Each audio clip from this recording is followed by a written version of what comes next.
Hello, everyone. Welcome to today's presentation. We're going to explore the fascinating topic of electricity. This is part of our science class with Mr. S. Amrit Kumar, organized by Adhyayan Coaching Center. In this session, we'll cover the basics of electricity, how it works, and its importance in our daily lives. I'm excited to take you through this journey, so let's get started. Let's talk about electric current.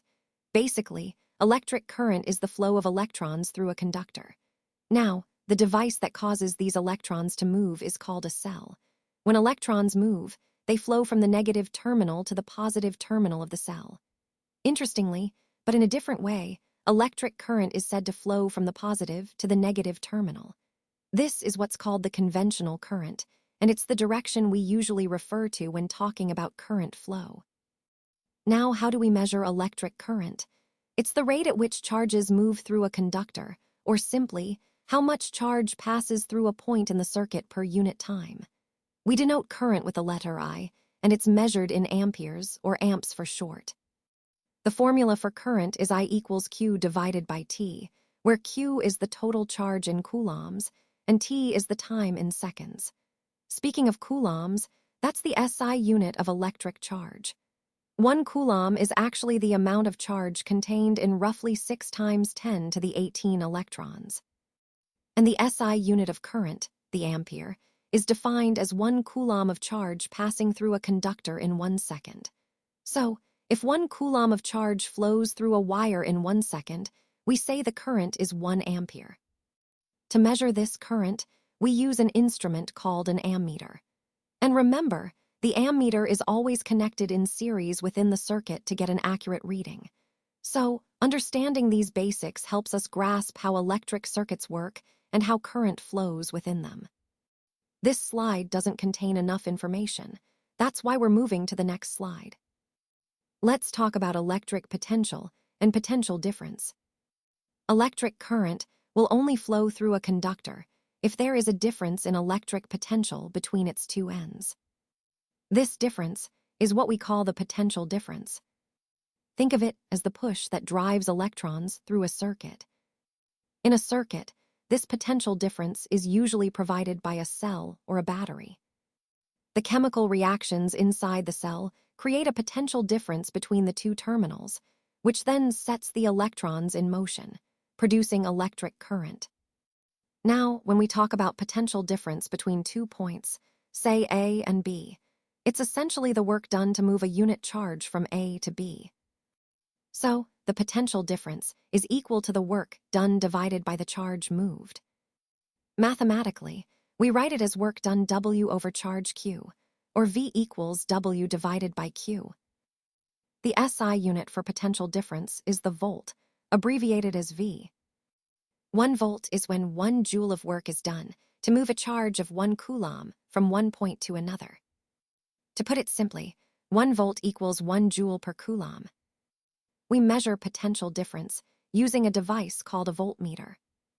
It's always connected in parallel across the 2 points where we want to measure the potential difference. Understanding this concept is key because it explains how energy is transferred in electrical circuits and how devices operate efficiently. Let's talk about what an electric circuit really is.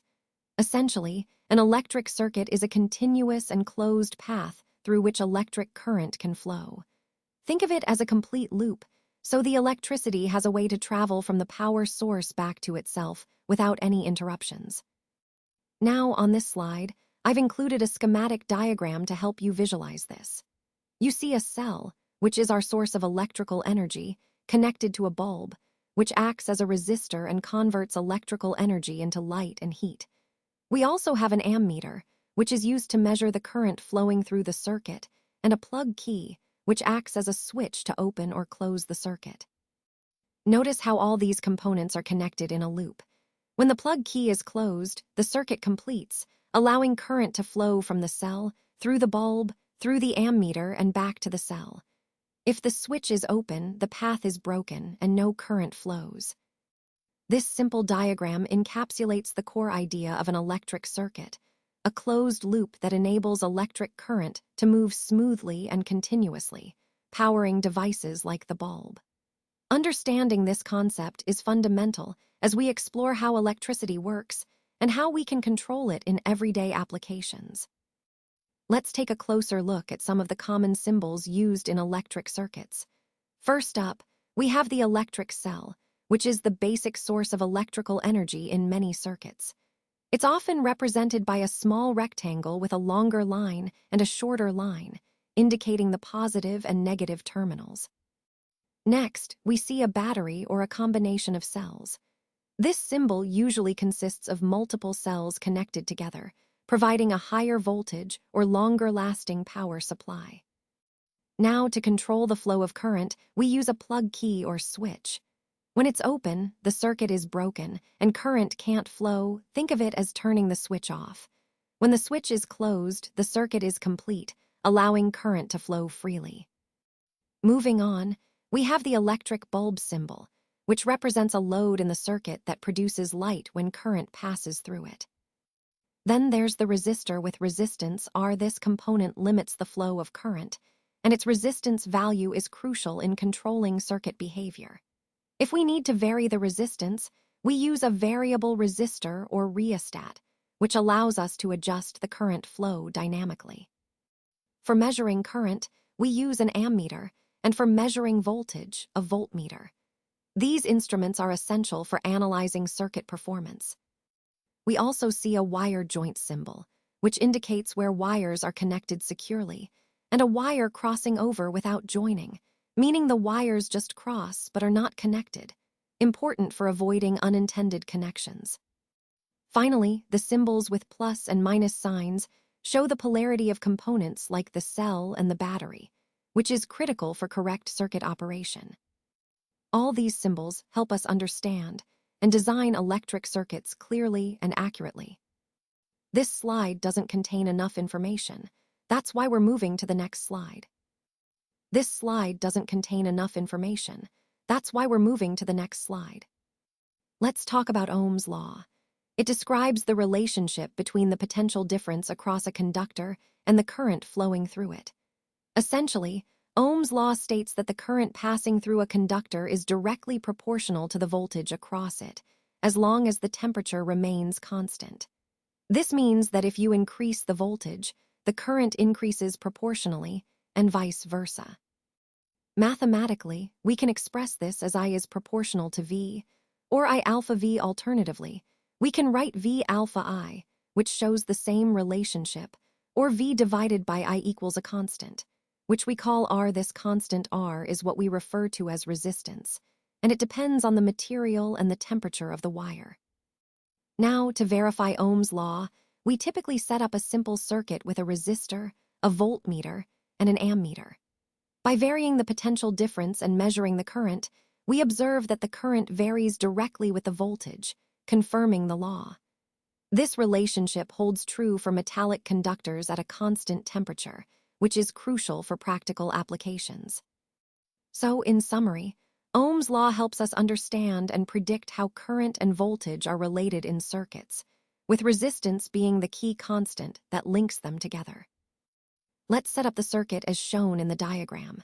First, we'll use just one cell and note the current, which we'll read from the ammeter, and the potential difference across the nichrome wire OB, which we'll measure with the voltmeter. Then, we'll repeat the process using 2 cells, 3 cells, and 4 cells, recording the readings each time. Next, we'll plot a graph with the current I on one axis and the potential difference V on the other. You'll see that the points form a straight line. This straight line relationship shows that the current flowing through a conductor is directly proportional to the potential difference across its ends. In mathematical terms, we say I is proportional to V, or I alpha V. Alternatively, we can write this as V alpha I, or V equals R times I, where R is a constant called the resistance of the conductor. So, as you increase the number of cells, both the potential difference and the current increase proportionally, which confirms this relationship. This concept is fundamental in understanding how conductors behave in circuits. Let's talk about resistance. Resistance is essentially the property of a conductor that opposes the flow of current through it. Think of it as a kind of friction that electrons face as they move. According to Ohm's law, resistance is calculated as the ratio of voltage to current, which we write as R equals V over I. The SI unit for resistance is the ohm, symbolized as omega. To put this into perspective, if the potential difference across a wire is 1 volt and the current flowing through it is 1 ampere, then the resistance of that wire is exactly 1 ohm. Now, since current equals voltage divided by resistance, you can see that the current flowing through a resistor is inversely proportional to its resistance. This means if you double the resistance, the current will be halved. So, resistance plays a crucial role in controlling how much current flows in a circuit. Understanding this relationship helps us grasp how resistors are used to manage current in various electrical applications, tying into the overall theme of controlling and understanding electrical flow. Now, let's talk about the factors that influence the resistance of a conductor. The resistance doesn't just appear out of nowhere. It depends on certain key properties of the material and its shape. First, the length of the conductor plays a significant role. The longer the wire, the more resistance it offers. This makes sense because electrons have to travel a greater distance, facing more opposition along the way. Next, the cross-sectional area is also important. If the conductor has a larger area, its resistance decreases. Think of it like a wider highway allowing cars to pass more easily. Similarly, a wider wire allows electrons to flow more freely. Mathematically, resistance is directly proportional to the length and inversely proportional to the area of cross-section. So, we can write that resistance R is proportional to length L divided by the area A. To express this relationship more precisely, we introduce a constant called resistivity, represented by the Greek letter ρ. Resistivity is a material property that indicates how much a material opposes the flow of electric current. The formula becomes R equals ρ times L divided by A. Now, it's important to understand the units involved. The SI unit for resistivity is ohm meter, or omega m. Conductors like metals and alloys tend to have low resistivity values, typically between 10 to the power of -8 and 10 to the power of -6 ohm meters. On the other hand, insulators, such as rubber and glass, have very high resistivity, ranging from 10 to the power of 12 up to 10 to the power of 17 ohm meters. So the key takeaway here is that the resistance of a conductor depends on its length, cross-sectional area, and the material's resistivity, which together determine how easily current can flow through it.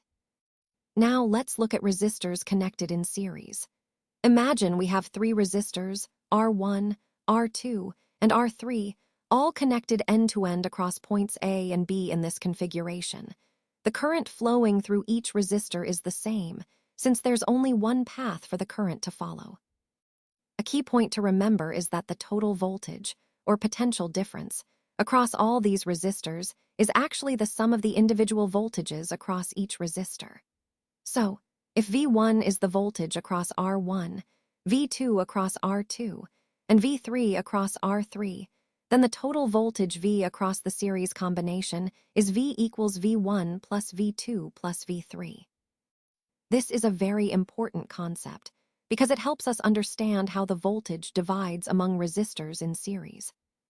Now, when it comes to the equivalent resistance of this series setup, it's simply the sum of each resistor's resistance. So, the total or equivalent resistance Rs equals R1 plus R2 plus R3. This idea of adding resistances in series is fundamental because it allows us to simplify complex circuits into a single equivalent resistor, making analysis much easier. So, to sum up, in a series connection, the same current flows through all resistors, the total voltage divides into the sum of individual voltages, and the total resistance is just the sum of each resistor's resistance. These are the core ideas that connect to the overall theme of understanding how resistors behave in different circuit configurations. This slide doesn't contain enough information. That's why we're moving to the next slide. All right, let's talk about resistors in parallel. When we connect 3 resistors, R1, R2, and R3, across the same 2 points, which we call OB, an interesting thing happens. The voltage or potential difference across each resistor is the same. So no matter which resistor you look at, they all experience the same voltage.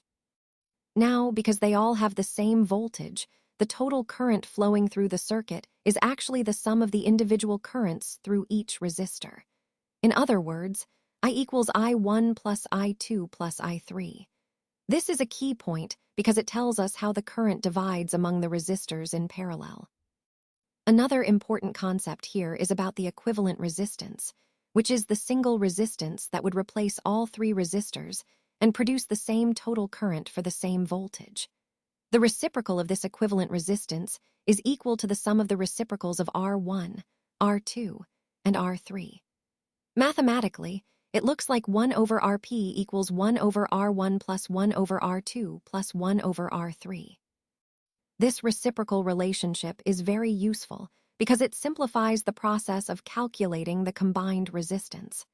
Instead of dealing with multiple resistors separately, we can find this single equivalent resistance, making circuit analysis much easier.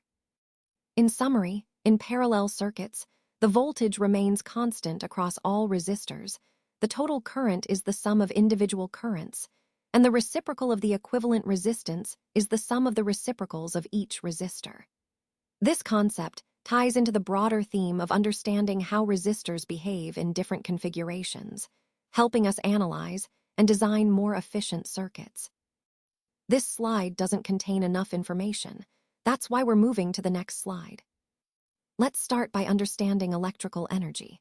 Electrical energy is essentially the work done to keep the electric current flowing through a conductor. You can think of it as the amount of effort required to move charge through a circuit over a period of time.